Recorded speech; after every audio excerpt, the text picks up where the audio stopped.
the role of the United Nations in the interest of human rights. Human rights are not a privilege conferred by the government. They are every human being's entitlement by virtue of his humanity, wrote Mother Teresa in a letter to the United States Supreme Court. They were in the controversial Roe v. Wade case, which will come up in my discussion later. Mother Teresa was saying that because we are human beings, we are important, and that we cannot be trampled upon by other human beings, organizations, or the state. Today, I shall talk about why human rights are so important and how the United Nations actively takes an effort into ensuring that the idea of universal human rights is respected in all countries. The United Nations was created in the aftermath of the Second World War. Its main purpose was to prevent another conflict on a similar scale to the previous world wars. Since then, it has involved itself in many fields, one of them being the issue of human rights. Our species has advanced at an incredible speed. It has taken longer for humans to make the jump from sticks and stones to swords, than from swords to space travel.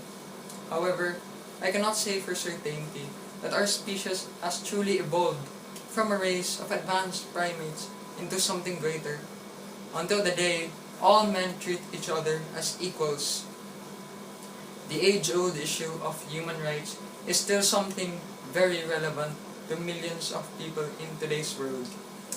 Many are still mistreated in ways as if they are not humans. To understand why the concept of universal human rights is such a big deal, we should look to our past and see the basis of how other people treated others, be it religion, culture, or law. We should also understand how the concept came to be. Ancient humans did not have a fully developed idea of human rights. They treated each other based on their religious teachings or tribal customs. An example was the natural law theory, which took hold in the medieval period. It operated on the principle that humans had intrinsic value given to them by God, and that no law, order, or reason could diminish that worth. However, this theory was only applied to people practicing a certain religion. Pagans, or those following unorthodox doctrines, were subjected to the worst possible treatment. Kings and popes also did not uphold these ideals, especially when it came in conflict with their political decisions. During the Enlightenment period, philosophers started coming up with ideas like all humans are born equal, or everyone should be treated fairly. This was a big development in a world ruled by kings and emperors whose powers were absolute. This led to the American and French revolutions, which sparked off a wave of liberalization movements. The Spanish colonies in America became independent and free nations. The old royal order in Europe was replaced by liberal and free democracies. Soon, issues like women's suffrage, restriction of child labor, the abolishment of slavery were hotly debated, and eventually, laws were passed in favor of the progressives. Then, the First and Second World Wars came and went. Human rights abuses ran rampant in both. The UN was established to prevent another deadly conflict. The Universal Declaration of Human Rights was made in Paris, 1948. It aimed to enumerate the most basic rights that humans should enjoy protection. The entire free world agreed to the declaration. However, the issue of how far human rights go is still being put into question. For example, the Roe v. Wade case.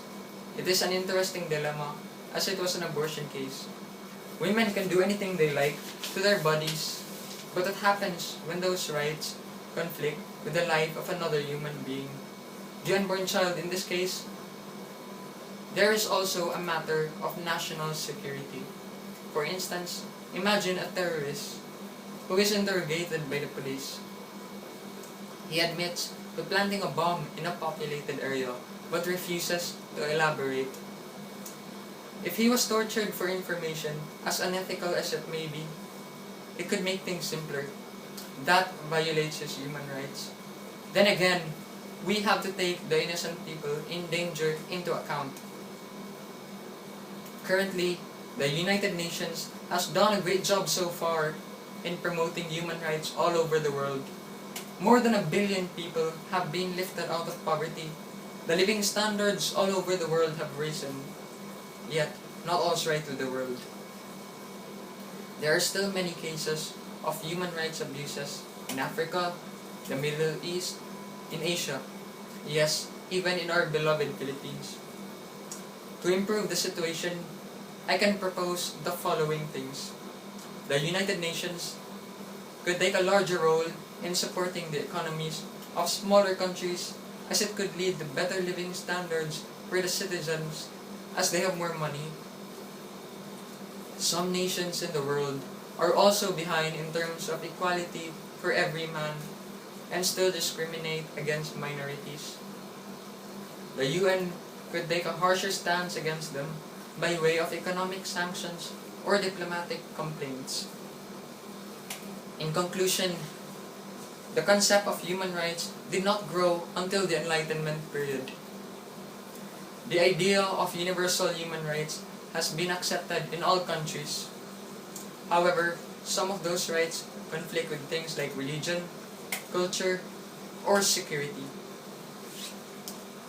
Our society will not progress further unless major advancements are made to ensure all human beings have equal rights and equal opportunities.